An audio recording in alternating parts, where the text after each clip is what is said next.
नमस्कार सखी सह्याद्रीमध्ये मी रश्मी आंबेडकर आपल्या सगळ्यांचं मनापासून स्वागत करते। स्वास्थ्य साकल्य अंतर्गत गेले काही भाग आपण योग साधनेबद्दल बरीच माहिती घेत आहोत। आज त्या साखळीमधला शेवटचा भाग आहे आणि आज आपण बोलणार आहोत आध्यात्मिक साधनेबद्दल। स्वास्थ्य साकल्य अंतर्गत आध्यात्मिक साधना असा आजचा आपला विषय आहे आणि ही सगळी माहिती आपल्याला देणार आहेत स्त्री रोग तज्ञ आणि योग तज्ञ डॉक्टर उल्का नातू।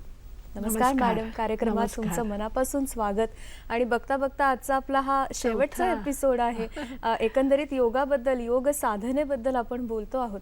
आध्यात्मिक साधना म्हणजे नेमकं काय? कसं आहे माहिती ना, आध्यात्मिक हा शब्दाची फोड करून बघ। अधि अधिक आत्म म्हणजे आध्यात्मिक। अधि म्हणजे जवळ जाणं आणि आत्म म्हणजे स्वतःला जवळ जाऊन ओळखण्याची जी साधना ती आहे आध्यात्मिक साधना। म्हणजे लोकांचा असा समज असतो योगाच्या बाबतीमध्ये, आपण पाहिलं होतं की हातात जपाची माळ घेऊन हिमालयात जाणं म्हणजे योग, किंवा सकाळी काही थोडेफार आसनं करणे म्हणजे योग। योग या शब्दामध्ये हे अंतर्भूत सगळं नाहीये। खरं आध्यात्मिक साधना जी आहे, जी 24 तास घडणारी आपल्या आयुष्यातली साधना, आपण असं म्हणू शकतो की योग ही काही पार्ट टाइम साधना नाहीये। Yoga is a 24 hour mental practice, आणि म्हणून स्वतःला सुधारण्याची ही जी साधना आहे ती आध्यात्मिक साधना आहे। या आध्यात्मिक साधनेमध्ये जेव्हा आपण योग साधनेचा विचार करतो तेव्हा नेमकी कोणती गोष्ट त्याच्यामध्ये येते? आध्यात्मिक साधनेमध्ये काय असतं की जेव्हा यम नियमांचं आपण आचरण करतो, आपण पाहिलं होतं की यम नियमांच्या आचरणानंतर येतो तो आसनांचा भाग। आसनाने एकदा शरीराला दृढता प्राप्त झाली, एकदा शिथिलता प्राप्त झाली, स्थैर्य प्राप्त झालं की त्याच्यातनं प्राणायाम साधना करायची असते। त्या प्राणायाम साधनेनंतर असं म्हटलं जातं की प्राणायाम साधना एकदा आपल्याला जमायला लागली की ततः क्षीयते प्रकाशावरणम, असं पतंजलींनी आपल्याला सांगितलंय। क्षीयते म्हणजे घालवून टाकतं, प्रकाशावर असलेलं आवरण म्हणजेच काय, आपली मूळ जी वृत्ती आहे ती प्रकाशमान अशीच वृत्ती आहे, फक्त आपल्या कर्मांनी म्हण, आपल्या विचारांनी म्हण, आपल्या मनस्थितीने, ह्या सगळ्यांनी त्याच्यावरती काही पुटं चढत असतात। आणि ही पुटं म्हणजे आपण म्हणूया एखाद्या आरशावरती धूळ काजळी धरते, धूळ साचते, तर ते स्वच्छ करायचं काम आपली आध्यात्मिक साधना करते। म्हणजे प्रकाशावरणम एकदा आपलं निघून गेलं आलेलं आवरण, की मग धारणासूच योग्यता मनसा, म्हणजे धारणेसाठी आपली मनस्थिती योग्य ती तयार होते। पण धारणेसाठी आधीचा टप्पा जो आहे तो प्रत्याहाराचा। प्रत्याहाराच्या टप्प्याचा अर्थ असा आहे की आपल्या इंद्रियांना जन्माला घालताना परमेश्वरांनी त्यांना शाप देव जन्माला घातले असं मानलं जातं की ही इंद्रिय नेहमी बहिर्गामी असतील। वास्तविक पाहता इंद्रियांनी अंतर्यामी जाणं हे अपेक्षित असतं। डोळ्यांनी काय पाहणं अपेक्षित असतं, तर दुसऱ्याच्या डोळ्यातले दोष पाहणं अपेक्षित नसतं, तर मिटल्या डोळ्यांनी स्वतःकडे पहा, स्वतःतले दोष निहाळून पहा हे अपेक्षित असतं। कानांनी आपण गॉसिप खूप छान टिपतो बरं का, की कोणाबद्दल काय काय झालं लगेच अगदी आपण कान टवकारून ऐकायला जातो, पण कानांनी बाह्य आवाज न टिपता अंतर्नाद टिपा हे अपेक्षित असतं। म्हणजे तुला सांगते, आपल्या देहातून इतकं 5 लिटर 6 लिटर रक्त वाहतं ऐकतो का ग कधी आपण? जेव्हा खूप टेन्शन येतं त्याच वेळेला स्वतःची धडधड स्वतःला ऐकू येते। पण हा जो स्वतःच्या हृदयाचा निर्माण होणारा नाद आहे, त्याही पेक्षा आतून वाहणारी जी प्राणशक्ती आहे त्याचा जो होणारा नाद आहे त्याला अनाहत नाद असं नाव दिलेलं आहे। अनाहत म्हणजे एक वस्तू दुसऱ्या वस्तूवर न आपटता निर्माण होणारा जो आंतरिक नाद आहे तो, हा अंतर्नाद ऐकणं अपेक्षित आहे। थोडक्यात काय, इंद्रियांना आत वळवणं हा झाला प्रतिआहार, म्हणजे त्यांना नेहमीच्या विषयांपेक्षा वेगळे काहीतरी विषय त्यांना चरायला देणं, तो झाला त्यांचा आहार। प्रत्याहारानंतर येते जी ती धारणा। धारणा म्हणजे काय की एका गोष्टीवर, एका विषयावरती मनाचं केंद्रीकरण करणं। मॅडम, आपण त्याच्याबद्दल बोलूया सविस्तर, पण आपले प्रेक्षक सुद्धा प्रश्नांच्या माध्यमातून सहभागी झालेत। पहिला प्रश्न कुठला आहे ते बघूया।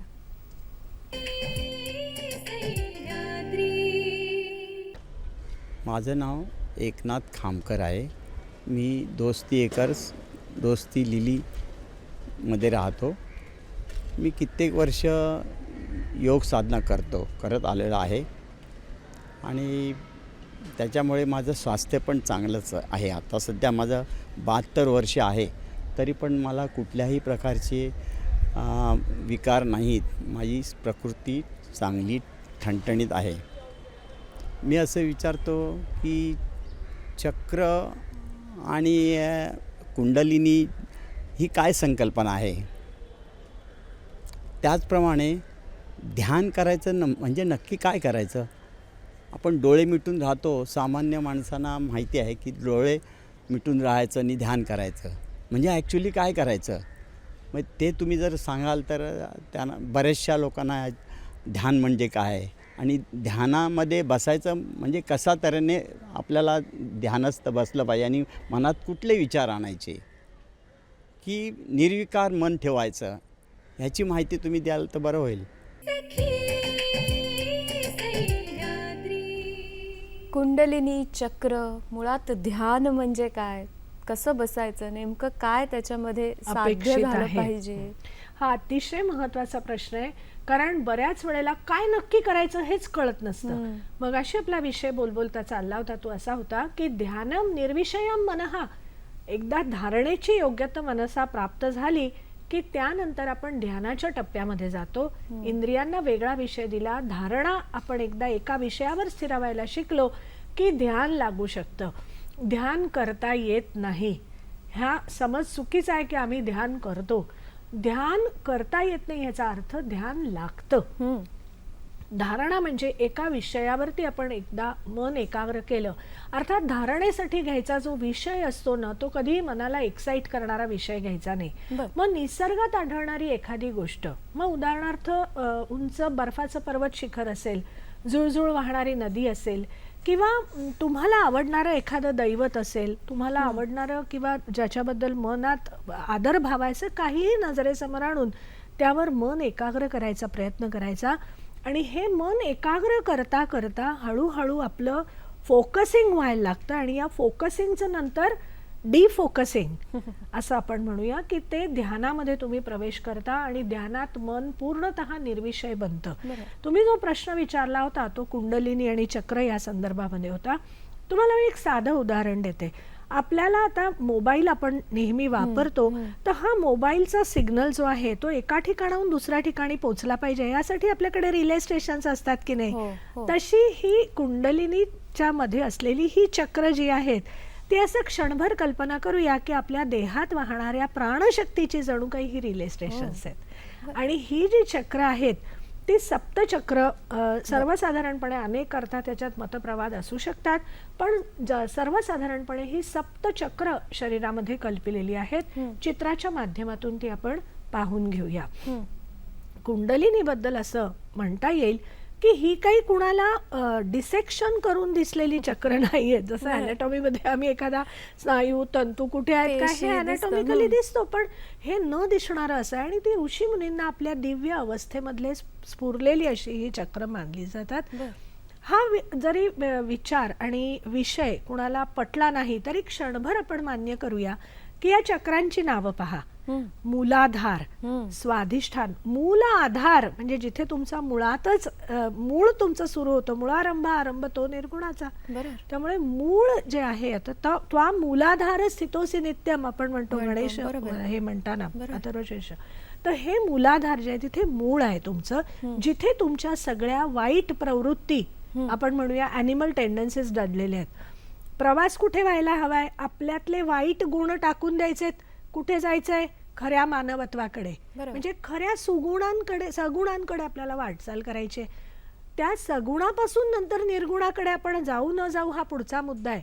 पण from animal instincts to human instincts आणि from human instincts then to divine level असा हा प्रवास. ॲनिमल इन्स्टिंक्ट्स कडून मानव, मानवाकडून महामानव. आपण सगळं आहोत. पक्षाप्रमाणे उडतोय, माशाप्रमाणे पोहतोय, पण माणसासारखे माणूस आपण नाही आहोत. त्यामुळे प्रथम मूलाधारापासून स्व अधिष्ठान म्हणजे स्वाधिष्ठानाकडे हा प्रवास होऊ दे. स्वाधिष्ठानाकडून मग पुढे हा प्रवास जो आहे तो आपण चक्र चित्रामध्ये पाहता आहात तो असा हा वरवर जाणारा प्रवास आहे, जो त्रिगुणापासून म्हणजे पहिली जी आहेत ती तमोगुण आहेत, पहिली 2-3 चक्र. त्या तमोगुणापासून नंतर जातोय ते आपण रजोगुणाकडे आणि रजोगुणापासून नंतर पुढे जी आपली यात्रा होते आहे ती आहे विशुद्धी चक्राकडे. विशुद्धीपासून विशेषत्वानी शुद्धी आपली जिथे सुरू होते ते विशुद्धी चक्र. हे विशुद्धी चक्र जे ते गळ्याजवळ थायरॉइड ग्रंथीच्या जवळ आपण हे पुढचं चित्र पाहतोय की याच्याशी जोडलेल्या आपल्या अंतस्रावी ग्रंथी शरीरातल्या. आता हा योगायोग आहे का हो? की या सप्तचक्रांची जागा आणि शरीरातल्या महत्वाच्या अंतस्रावी ग्रंथींची जागा ही सारखीच आहे. म्हणजे बघा ना, मूलाधार, स्वाधिष्ठान, त्यानंतर आहे ते मणिपूर चक्र, महत्वाचं चक्र. मणिपूर चक्र म्हणजे सोलार प्लेक्सस जे अनाटॉमिकली आम्ही मेडिकलमध्ये म्हणतो तिथे आहे, जिथे एनर्जी सगळी डेव्हिएट केली जाते, तिथून दिली जाते शरीराला. त्यानंतर आहे ते आपलं अनाहत चक्र, त्यानंतर आहे ते आपलं विशुद्धी चक्र. विशुद्धीनंतर येतं ते आज्ञा, which is you are in a commanding position. जिथे तुम्ही समाजामध्ये बघता काही व्यक्तिमत्व की जी समोर अवतीभोवती आसपास आल्यानंतर या लोकांचं ऐकावं असं वाटायला लागतं. बरोबर. हा, म्हणजे ही लोक खरंच खूप चांगली आहेत. एक आतून हा भाव प्रत्येकाच्या मनामध्ये यायला लागतो की नाही, ह्याच्या बरोबर आपण नक्की मन मोकळं करू शकतो, ही व्यक्ती खूप चांगली आहे. आणि मग हीच व्यक्ती समाजामध्ये कमांडिंग पोझिशन मध्ये चांगल्या अर्थाने येते. बरोबर. त्यानंतर पुढे येते सहस्रार, जिथे तुमच्यातल्या सहस्र शक्तींचा उदय होतो. काय माहितीये ना की तुम्ही हे परमात्म्याचं रूप आहात असं जेव्हा तुम्ही तुमच्याकडे बघायला शिकता त्यावेळेला नक्की तुमची साधनेची पातळी उंचावते. म्हणजे तत्वमसी हा जो आपल्याला उपनिषदांनी सांगितलेलं ब्रह्मवाक्य आहे की तू तोच आहेस रे, तू तेच आहेस, तेच ब्रह्मतत्व, दुसरं तिसरं कोणी नाही, कुठे देव देवळात शोधायला जायचा नाहीये, ते जे तत्व ते तूच आहेस. हा जो प्रवास आहे तो कुंडलिनीची चक्र आहे. बर. एक ध्यान करत असताना मुद्रा हा सुद्धा एक खूप महत्वाचा भाग असतो त्याच्याबद्दल काय सांगाल? मुद्रा हा शब्द हा संस्कृत मधल्या मुद धातूपासून आलाय. म्हणजे गणपतीमध्ये आपण मोदक खातो की नाही, ज्याने मनाला अतिशय आनंद होतो, मोदयती असा हा धातू आहे. म्हणजे आनंद देणारं जे जेस्चर आहे ती आहे मुद्रा. मग ह्या मुद्रा ज्या आहेत त्या ध्यान साधना करताना आपण म्हणूया धारणा, प्रत्याहार, धारणा, प्राणायाम करताना मुद्रांचा अवलंब आपण करत असतो. हठयोग प्रतिपिकेने तर 10 प्रकारच्या मुद्रांचं वर्णन केलंय. महामुद्रा, महाबंधो, महावेधश्य खेचरी, उड्डियानो मूलबंधस, जालंधर भिदम इदा, करणी विपरीताख्या वज्रोली शक्ती चालकम, इदम ही मुद्रा दशकम जरामरण नाशनम. म्हणजे मुद्रांचं वर्णन करताना चक्क या जरामरण नाशन करणाऱ्या आहेत असं केलं जातं. जरा म्हणजे म्हातारपण आणि मरण म्हणजे मृत्यू. अर्थातच ज्यांनी हे लिहिलं तेही गेलेच म्हणा, पण तरी सुद्धा to accept everything graceful in your life मुद्रांचा वापर केला जातो. आता मुद्रा ज्या आहेत ना त्या 3 प्रकाराच्या मानल्या जातात. सर्वसाधारणपणे जेस्चर जे आहे ते आसनांच्या माध्यमातून आपण साध्य करू तेव्हा त्याला आसन मुद्रा असं म्हटलं जातं. आता ह्या आसन मुद्रा कुठल्या कुठल्या आहेत ते आपण चित्रांच्या माध्यमातून बघून घेऊया. बघतोय आपण विपरीत करणी मुद्रा आहे किंवा वज्रासनातली मुद्रा आहे, हे आपण आता चित्रांच्या माध्यमातून पाहून घेतलं. आता आपण ह्या इतर चित्रांच्या माध्यमातून पाहून घेऊया की ह्या दुसऱ्या प्रकारच्या ज्या मुद्रा आहेत की ज्या स्पेसिफिकली ध्यान साधना करताना आपण वापरतो त्या कुठल्या कुठल्या आहेत. पहा, या पहिल्या चित्रामध्ये आपण लॅपटॉपवर पाहतो आहोत, ही आहे द्रोण मुद्रा. आता या द्रोण मुद्रेमध्ये बघा, दोन्ही हात हे जणू काही द्रोणाप्रमाणे गुडघ्यावर ठेवलेले आहेत. पाठकणा समस्थितीत आहे, डोळे शांत असे मिटलेले आहेत. अर्ध पद्मासन, पद्मासन, साधी मांडी काहीही तुम्ही त्यावेळेला धारण करू शकता. ही दुसरी मुद्रा आपण पाहतो आहोत ती आहे ज्ञान मुद्रा. बघा, अंगठा आणि पहिलं बोट तर्जनी एकमेकाला जोडली आहे आणि उरलेली 3 बोट बाजूला आहेत. म्हणजेच काय, सत्ता, मत्ता, विद्वत्ता हे 3 गोष्टी बाजूला ठेवल्या आहेत किंवा सत्व, रज, तमो तिन्ही गुण आपण बाजूला ठेवलेत आणि आत्म्याचं परमात्म्याशी मिलन झालेलं अशी ही सिंबॉलिक मुद्रा आहे ज्ञानमुद्रा. ज्ञानमुद्राचा सराव हा त्राटक करताना किंवा ध्यानाच्या कुठल्याही स्थितीत उपयोगी असतो. पुढली मुद्रा आपण पाहतो आहोत याच्यात ती आहे ध्यान मुद्रा. बघा, एका हाताची पाठ ही दुसऱ्या हाताच्या खळग्यामध्ये ठेवलेली आहे आणि पुन्हा ही ध्यान मुद्रा ही आपल्याला ध्यानाच्या वेळेला एकाग्रता साधायला खूप मदत करत असते. आता प्राणायामाच्या वेळी जी आपण साध्य करतो ती आहे प्राणायाम मुद्रा. ती आपण पाहिलेली अंगुली मुद्रा हो, आपण पाहतो आहोत. आता पुढची आहे ही आपण पाहतोय नमस्कार मुद्रा, जी आपण प्रार्थना करताना त्याचा वापर करत असतो. आणि पुढली आहे ही आपण पाहतो आहोत नमन मुद्रा. मुद्रा.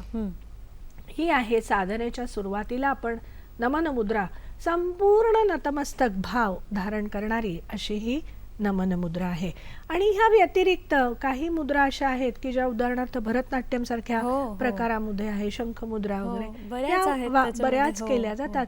पण मुख्य काय की एक मनाचं एकाग्रता साध्य करण्यासाठी मुद्रांचा खूप चांगला वापर होत असतो. यानंतर आपल्या प्रेक्षकांचा पुढला प्रश्न कुठला आहे ते आपण बघूया.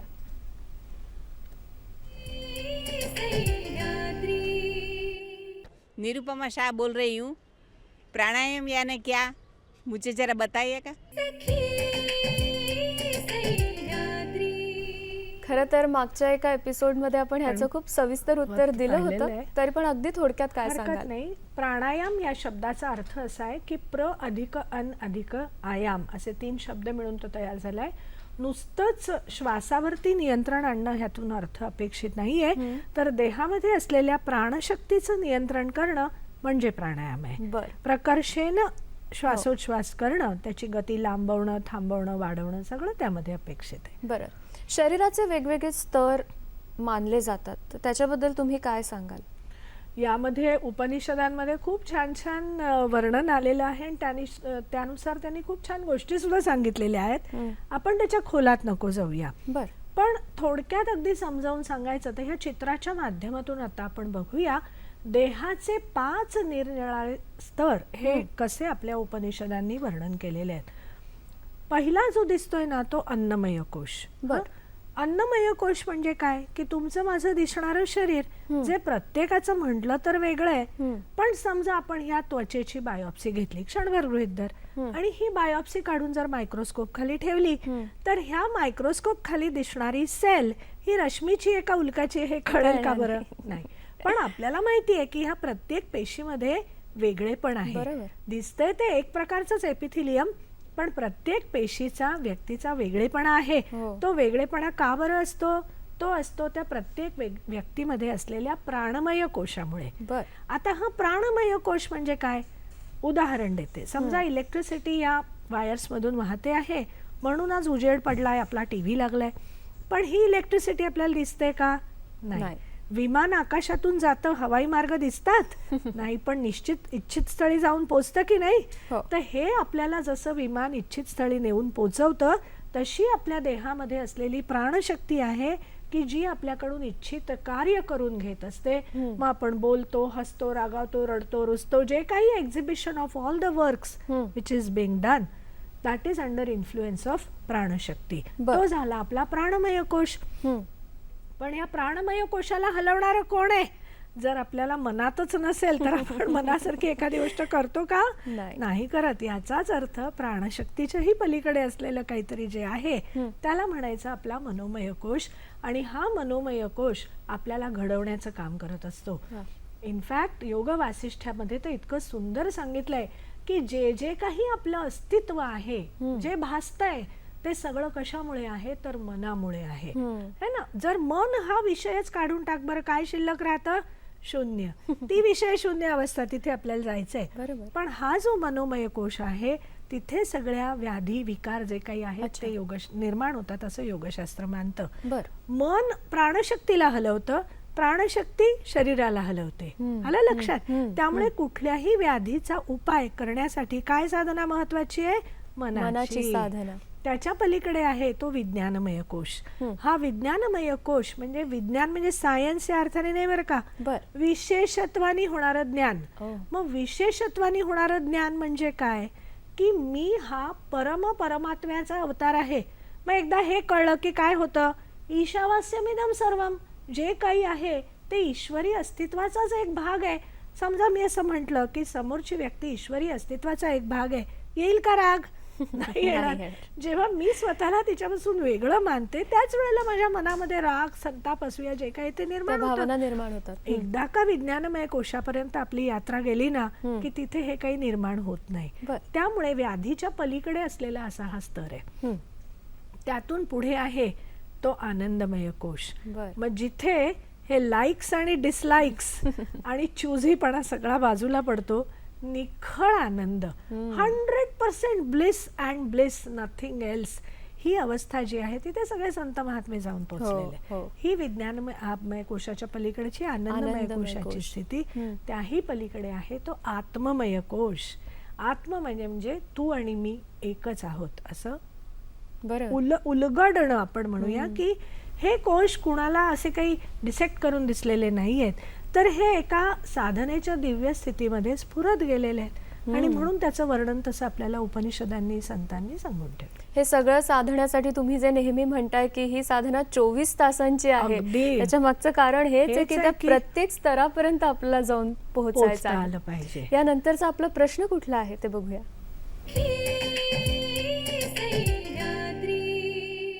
मी अक्षदा अवधूत गावडे, मी दोस्ती एकर्स वडाला राहते.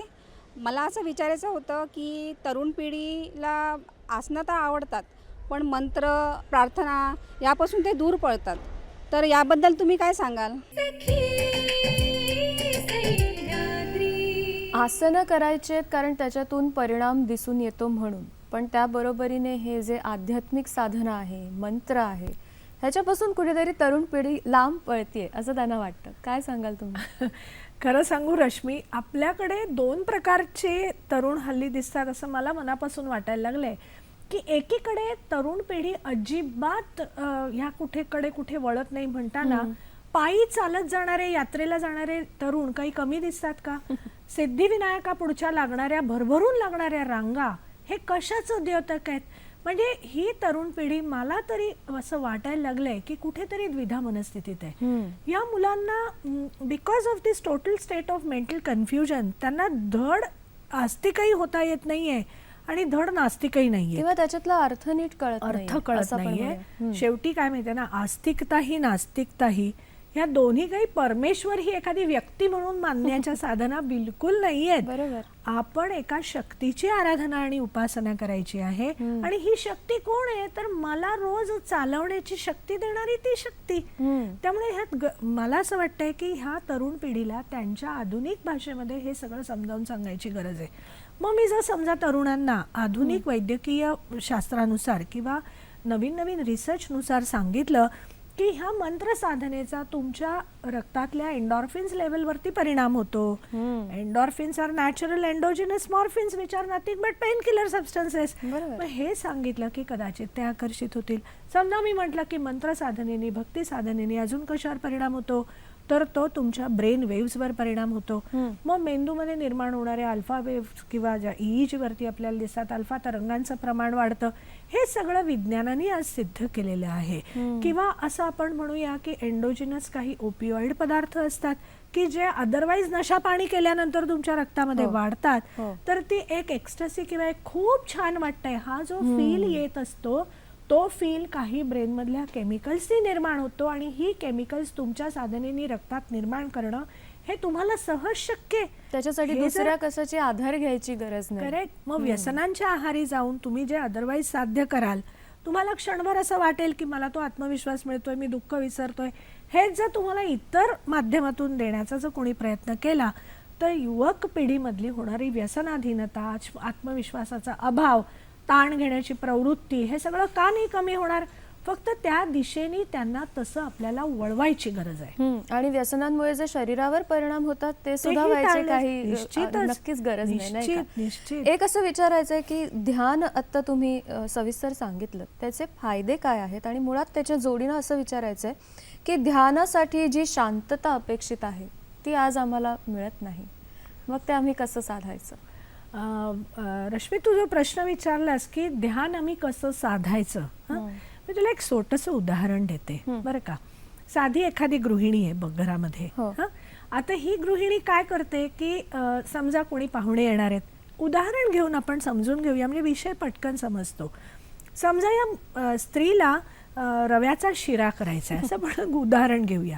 आता हा शिरा करताना ती काय करते, प्रथम कढईमध्ये तूप घालते आणि बारीक गॅसवर छान रवा भाजत असते. हां, आता हा रवा भाजताना बाजूला टी व्ही लागलाय का, बाजूला काही कार्यक्रम इतर सुरू आहेत याकडे तिचं लक्ष असतं का? नाही. अजिबात नाही. कारण शी इज फोकस्ड की तो रवा मंद गॅसवर छान मोकळा भाजला गेला पाहिजे, तरच माझा पदार्थ चांगला होईल. म्हणजेच इतर विषयातून क्षणभर का होईना ती विषय निवृत्ती तिने स्वीकारलेली असते. त्या क्षणापुरतं त्या तिचं ध्यान क्षणापुरतं असतं ते. करेक्ट, त्या क्षणापुरतं तिने धारणा साधली आहे, तिथे मनात विषयात एकाग्रता साधली आहे आणि त्यातून जे लागणारी ती निर्विषयतेकडे ती नंतर पोचेल.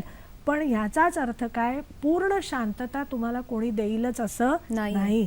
पण तुमच्या दिवसभराच्या व्यापामध्ये तुम्ही जे काही करता आहात ते मन लावून एकाग्रतेने केलत की तुमची धारणेची स्थिती नक्की प्राप्त होते. त्यातून लागतं ते ध्यान. ह्याच्यामध्ये छंद सुद्धा तुमच्या उपयोगी पडू शकतात का? निश्चित निश्चित. तुम्ही एखादी कुठलीही गोष्ट तुम्ही आवडीने करणं, मनापासून करणं, निरंतर करणं, याला योग हे नाव देऊ शकतो ना आपण. बरोबर. पण मजा काय होते की समजा एखादी कृती मी करत असेन, बरं का, एखादी माझी हॉबी मी परस्यू करते किंवा मी काही करते, तर माझी काय अपेक्षा असते की माझ्या या कृतीतून निर्माण होणारं जे काही प्रॉडक्ट आहे त्याचं इतरांनी अप्रिसिएशन करावं. बरोबर. हं? आणि मग समजा मी मगाशीच जे दिलं उदाहरण, मी इतके छान लाडू केले आणि ते लोकांपुढे ठेवले, खाणाऱ्यांनी खाल्ले आणि ते घरी चालले गेले, बरं का, आणि गेल्यानंतर कुणीही जाताना म्हटलं सुद्धा नाही की किती छान झाला होता स्वयंपाक. काय होतं, क्षणभर टचकन डोळ्यात आपल्या पाणी येतं, कुणाला मी केल्याची काही किंमत नाही. पण हा वृत्ती बदल आपल्यात अपेक्षित आहे की करायचंय काम तर 100% नीट करायचंय. Do the duty to the best of your abilities but without expecting any appreciation or depreciation for it. What is अपेक्षा ठेवायच्या नाही करेक्ट. म्हणजे ही वृत्ती आपल्याला मनात बाळगवायला लागते, आणायला लागते आणि तरच आपल्याला साधनेमध्ये यशस्वी होता येतं. फायदे काय म्हणता येतील ध्यानाचे? हां, ध्यानाचे फायदे म्हणशील तर हे फायदे आपल्याला कॅटेगराईज करता येतील. बरं. शारीरिक फायदे आहेत, मानसिक फायदे आहेत, भावनिक फायदे आहेत आणि आध्यात्मिक फायदे आहेत. शारीरिक फायदे बघूया बरं. शारीरिक फायदे असे की ज्या वेळेला तुम्ही ध्यानासाठी किंवा साधना करण्यासाठी बसता त्यावेळेला सर्वसाधारणपणे ध्यानात्मक गटातल्या आसनांचा वापर तुम्ही करता. ध्यानात्मक गटातल्या आसनांमध्ये काय आहे, पद्मासन आहे, अर्ध पद्मासन आहे, वज्रासन आहे, साधी मांडी आहे, जी तुम्हाला सुखावह असेल ती स्थिती अपेक्षित आहे. याच्यात काय होत असतं, बाय डिफॉल्ट उदर श्वसन होत असतं, ॲबडॉमिनल ब्रीदिंग. ॲबडॉमिनल ब्रीदिंग मध्ये तुमचं आपोआप पॅरासिम्पॅथेटिक नर्वस सिस्टीम स्टिम्युलेट होत असल्या कारणाने श्वासाची गती, हृदयाची गती आपोआप कमी होते. कमी झालेल्या गतीबरोबर बेझल मेटाबॉलिक रेट किंवा चयापचयाची ही गती कमी होईल की नाही? निश्चितच. बरं, ही चयापचयाची गती कमी झाली आहे, श्वासाची गती कमी झाली आहे, लंग्सचं बेसचं एक्सपॅन्शन वाढलंय, ऑक्सिजनची देवाणघेवाण टिश्यूमध्ये खूप चांगल्या रीतीने व्हायला लागली आहे.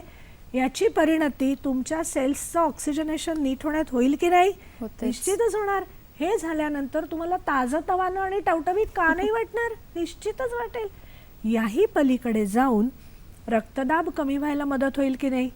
निश्चितच मदत होते. या सगळ्याचा फायदा तुमची श्वसन क्षमता वाढवण्यामध्ये होत असतो. मानसिक फायदे कोणते कोणते आहेत आणि त्याच्या पलीकडचे भावनिक फायदे ह्याच्याकडे आपण वळूया. पण प्रेक्षकांचा प्रश्न कुठला आहे ते आधी आपण बघणार आहोत.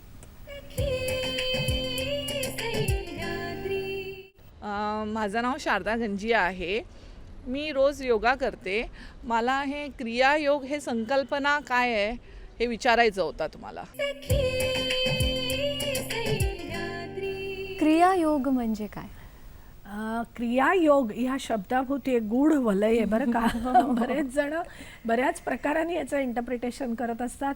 आपण त्याच्या खुलात जाऊ नको. या फक्त एक ऑथेंटिक आपण म्हणूया पतंजलींनी सांगितलेला क्रियायोग काय आहे, साधकासाठी त्यांनी सांगितलेलं आहे. तपस्वाध्याय ईश्वर प्रणिधान म्हणजे क्रियायोग. तप म्हणजे काय? तप म्हणजे आपण एखाद्या कुठल्याही गोष्टीमध्ये केलेली मेहनत. पण म्हणूया ऋषीमुनींनी वनामध्ये जाऊन 10 वर्ष 12 वर्ष तप केलं. याचाच अर्थ काय की त्या एका गोष्टीच्या पाठीमागे लागून त्यांनी काहीतरी शिकण्यासाठी त्यांचा वेळ खर्ची केला. आताच्या काळामध्ये आपण म्हणूया की मी एखाद्या फील्डमध्ये काम करते, मी एखादी कॉम्प्युटर प्रोफेशनल असेन, शिक्षिका असेन, काय माझ्या कामासाठी मी माझा वेळ डिवोट करणं हे झालं माझं तप, किंवा ते अभ्यास करत राहणं, देणं समाजाला. स्वाध्याय, स्व अध्याय म्हणजे स्वतः करायचा अभ्यास आणि स्वतःचा करायचा अभ्यास, क्या बात. त्या दोन्ही गोष्टी त्यामध्ये अंतर्भूत आहेत. त्यामुळे स्वाध्याय हा अतिशय महत्वाचा मुद्दा आहे. पुढचा येतो तो ईश्वर प्रणिधान. काय सांगू तुला, हा भावच इतका मोठा आहे ना रश्मी. ईश्वर प्रणिधान म्हणजे केलेलं सगळं जे काही आहे ते समर्पित कोणाला करायचं, तरी समर्पित कोणाला करायचं तरी. ते. मग त्या समाज रूपी देवाला समर्पित करा किंवा तुमच्या मनामध्ये कुठल्या असलेल्या व्यक्तीला समर्पित मी करा. पणा ठेवायचा नाही थोडक्यात बस अगदी इदम न मम ह्या वृत्तीने आपण ते सगळं समर्पित. म्हणजे काय होतं की मी केलं हा, कुठेतरी गर्व आपला. ते सर्कल आहे, मग अपेक्षा वाढतात, मग त्रास होतो. अपेक्षाच नसतील तर अपेक्षा भंगाचं दुःख कुठून येईल खरी बरं. गोष्ट. त्यामुळे ईश्वर प्रणिधान हा अटिट्यूड आहे आणि हा अटिट्यूडिनल चेंज आपल्याला बऱ्याचशा गोष्टी मिळवून देतो. बरोबर. आपण मगाशी म्हणत होतो ध्यानाबद्दल, त्याचे मानसिक आणि भावनिक फायदे कोणते आहेत? मानसिक फायदे म्हणशील तर एक मनाची शांतता आणि एकाग्रता निश्चितच अनुभवायला येते. त्याच्यामुळे ताणतणावांना सामोरं जाण्याची एक मानसिक क्षमता जी आहे ती आपल्याला चांगल्या रीतीने प्राप्त होते. या व्यतिरिक्त मानसिक शांतता प्राप्त झाल्यामुळे आपला रिॲक्शन टाइम जो आहे तो सुधारतो. रिॲक्शन टाइम म्हणजे काय, समजा आता एखादा विषय किंवा एखादं पुस्तक मी जर 2 तास वाचून मला त्यातलं एक 10%च ग्रास्प करता आलं तर होईल काय, नियमित साधना करणाऱ्या व्यक्तीला 1च तास अभ्यास करून त्यातलं 40% कदाचित रिटेन करता येईल. So your memory definitely improves out of the yogic practices. स्मरणशक्ती सुधारते. स्मरणशक्ती सुधारण्याबरोबर तुमचा आत्मविश्वास सुधारतो, तुमचा वर्क आउटपुट वाढतो. म्हणजे तेवढ्याच वेळामध्ये तुम्ही अधिक काम हातावेगळं करू शकता आणि therefore your productivity goes on. है ना, तुमच्या कामाच्या ठिकाणची तुमची प्रॉडक्टिव्हिटी वाढली, वर्क आउटपुट तुमचा वाढला की डेफिनेटली तुमचे फ्युचर प्रॉस्पेक्ट्स तुम्ही जिथे जिथे काम करताय तिथले निश्चित वाढायला मदत होते. एक भावनिक शांतता ही प्रस्थापित झाल्यानंतर आपण म्हणूया त्या व्यक्तीचा इमोशनल कोशंट वाढायला लागतो.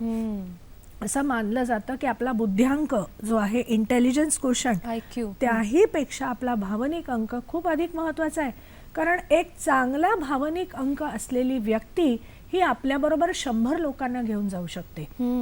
एक चांगला भावनांक असणं हे अत्यंत स्वस्थ आणि चांगल्या अशा समाजाचं लक्षण मानलं जाईल. कारण एकमेकांमधले परस्पर संबंध जे आहेत ते खूप चांगले व्हायला त्यामुळे मदत होऊ हल्ली शकते. कॉर्पोरेट्स मध्ये सुद्धा तुमच्या IQ बरोबर तुमच्या EQ ची सुद्धा एक चाचणी केली जाते निश्चितच. आणि मग त्यानुसार तुमचं सगळं अगदी, मूल्यमापन केलं अगदी जातं. अगदी. कारण हा भावनांक आजकाल आपण बघतोय की समाजामध्ये कुटुंबामध्ये होणारे भरपूर प्रॉब्लेम्स आपण म्हणतो, इंटरपर्सनल रिलेशनशिप्स आहेत, घटस्फोटांचं वाढणारं प्रमाण आहे. हे कुठेतरी मनाला निश्चित अस्वस्थ करतं की हे जे दुवे आहेत परस्पर संबंधांमधले हे का निखळत आहेत. कारण आमच्या अपेक्षा बरोबर आहे ना, दुसऱ्याच्या माझ्याकडून अपेक्षा आणि माझ्या दुसऱ्याकडून अपेक्षा, ह्याला कुठे अंतच नाहीये ना. आणि प्रत्येक जण आपली स्पेस जपायला बघतोय.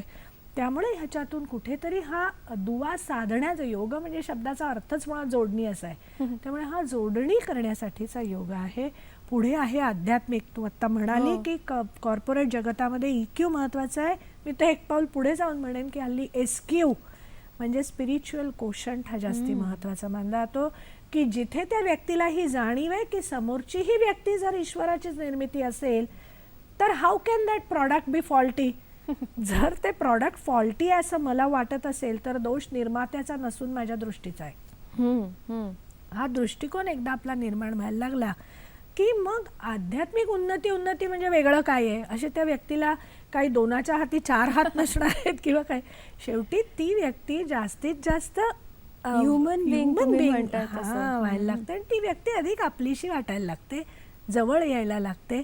आणि आपण आधुनिक सायकियाट्रीमध्ये आजकाल बघतो की rational emotive behaviour therapy REBT असेल किंवा एम्पॅथी जी आहे ते वाढवण्याचा, जॉय ऑफ एम्पॅथी आपण म्हणतो की तो आहे की एक दुसऱ्याच्या शूजमध्ये स्वतःला घालून मला चालायचं आहे, पण मला चालायचं नाही आहे, मला त्याला रस्ता दाखवायचा आहे.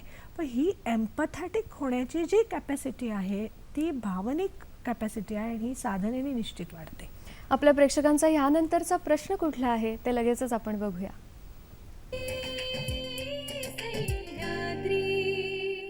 माझं नाव अरुण सेनगुप्ता आहे. मी दोस्ती एकर्स वडाळ्यामध्ये राहतो आहे. माझा प्रश्न आहे, आम्ही सिनियर सिटीजन आहे. आम्हाला सिनियर सिटीजनला इझी एक्सरसाइजेस काय योगामध्ये? कुठे पण आम्ही योगाच्या इकडे जातो, एक्सरसाइजेस आर व्हेरी कॉम्प्लिकेटेड आणि आम्हाला बेंडिंग करायला त्रास होतो. तुमच्याकडे काय सोल्युशन आहे सिनियर सिटीजन्सला, जिकडे आम्ही इझिली एक्सरसाइज करू शकतो विदाऊट भीती वाटून का आम्हाला बॉडीला कुठे त्रास होईल? दुसरा प्रश्न आहे, काय पार्किन्सन ह्या सगळ्या डिझिजेससाठी स्पेशल काय एक्सरसाइजेस आहेत काय ज्या माणसांनी करू शकतो? ज्येष्ठ नागरिकांसाठी कोणती कोणती आसनं आहेत आणि पार्किन्सन्सबद्दल त्यांनी विचारलं होतं. ज्येष्ठ नागरिकांसाठी आपण जर तुला आठवत असेल रश्मी, तर हो. पहिल्या एपिसोडमध्ये आपण सांधे सैल करणारी पवनमुक्तासनं दाखवली आहेत आणि ही सांधे सैल करणारी पवनमुक्तासनं ज्येष्ठांसाठी अतिशय उपयुक्त आहेत. त्या व्यतिरिक्त ज्येष्ठांसाठी साधे साधे प्राणायाम आहेत. आपण आधीच्या एपिसोड्समध्ये काही प्राणायामाची प्रात्यक्षिकं पाहिलेलीच आहेत, पण ह्या एपिसोडमध्ये आता आपण शीतली प्राणायामाचं प्रात्यक्षिक पाहून घेऊया. शीतली प्राणायामामध्ये तोंडाने पूरक, तोंड बंद आणि नाकाने रेचक. आता ही शीतली करताना जिभेची पन्हळ जर केली तर हवेचा स्पर्श जिभेच्या उंचवट्यांना मिळतो आणि तिथल्या लालोत्पादक ग्रंथी किंवा तिथली कार्यक्षमता वाढवण्यासाठी त्या हवेचा स्पर्श होणं आवश्यक आहे आणि ते होण्यासाठी जिभेची पन्हळ करणं आवश्यक आहे. बघा, जेवढी जीभ बाहेर काढता येतील का काढायची, वळवायची आणि खोलवर दीर्घ पूरक करताना पोट छाती भरून पूरक केला आहे. पूरक करून झालं की तोंड बंद, एक क्षण थांबायचं आणि नाकाने संथ गतीने रेचक करायचं आहे. पुन्हा एक आवर्तन बघूया. शीतली प्राणायाम. जिभेची पन्हळ, खोलवर दीर्घ पूरक करताना वळवल्यानंतर उंचवट्याना होणारा गार हवेचा स्पर्श. पूरक करून झाल्यानंतर ओठ बंद, एक क्षण थांबल्यानंतर संथ गतीने रेचक. शीतली प्राणायाम. शीतली प्राणायामाच्या या प्रात्यक्षिकानंतर तुम्हाला जाणेल की ताडासनासारखी काही आसनांची प्रात्यक्षिकं आपण ह्याच्यामध्ये आता पाहून घेऊया. ताडासन. दंडस्थितीतलंच हे आसन करताना आपल्या शरीरामध्ये कोट्यावधी पेशी आहेत, पण काही सुप्तावस्थेत असतात बरं, आळशी असतात. त्या संपूर्ण पेशींना ताण घेऊन जेव्हा आपण ताण घेतो ना, तेव्हा त्याही जागृत होतात, त्यांची कार्यक्षमता वाढते. बघूया कसा घ्यायचा ताण. थोडं अंतर ठेवूया पायामध्ये आणि दोन्ही हात सावकाश संपूर्ण शरीराला खेच ताण घेत आपल्या क्षमतेनुसार तो ताण घ्यायचा आहे.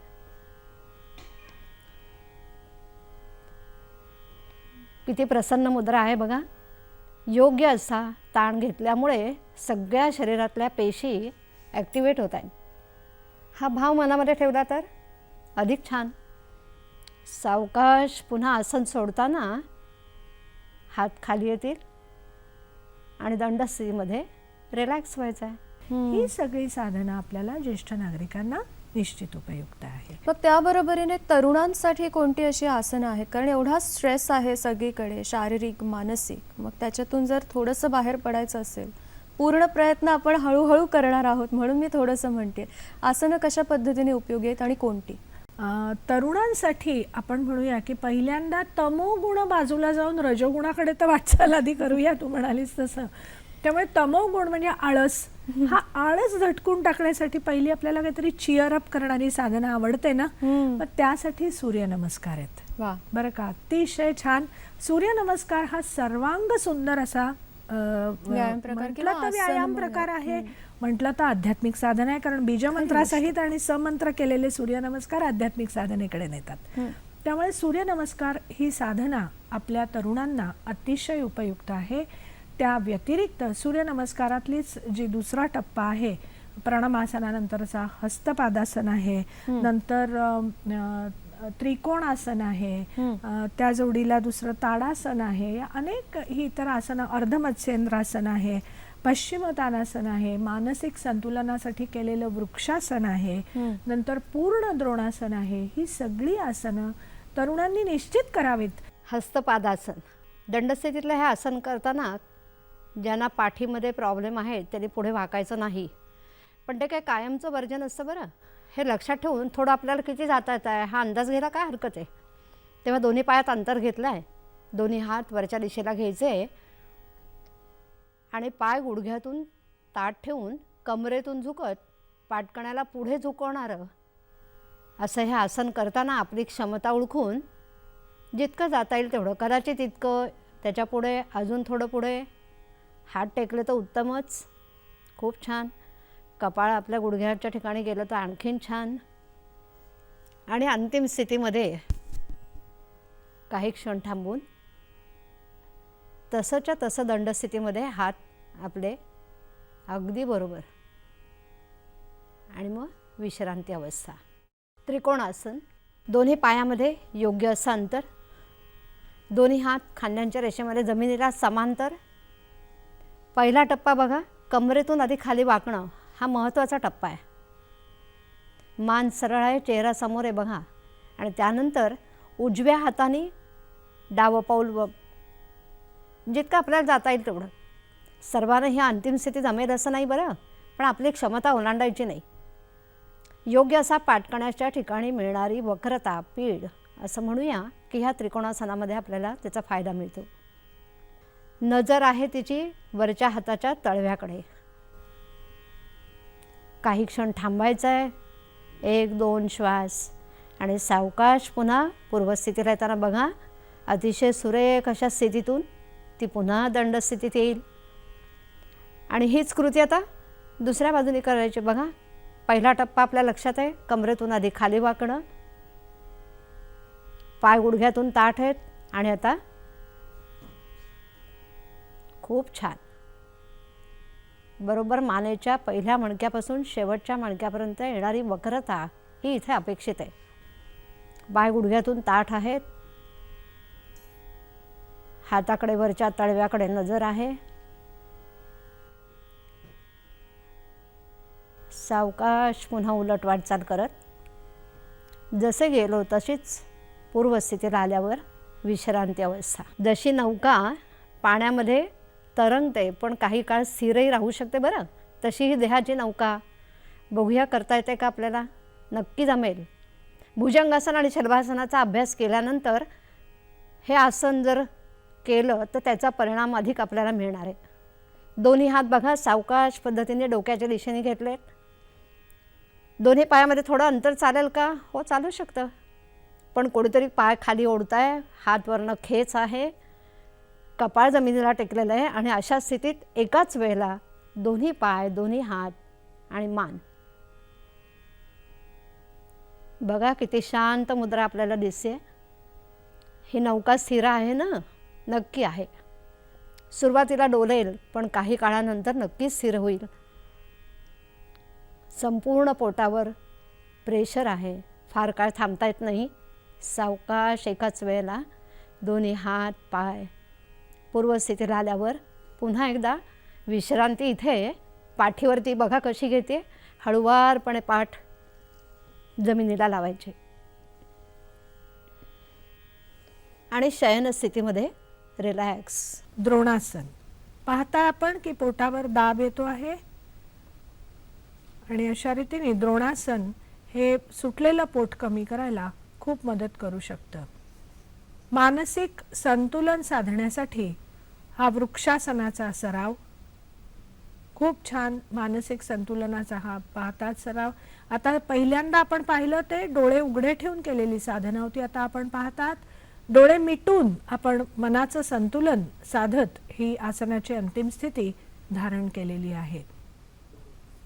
आसनांचा मेरुमणी ज्याचं वर्णन केलं जातं ते आहे हे शीर्षासन.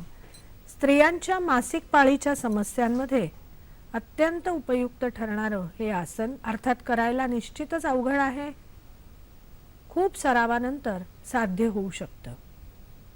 पुन्हा मासिक पाळीच्या विकारांवरती उपयुक्त हलासन.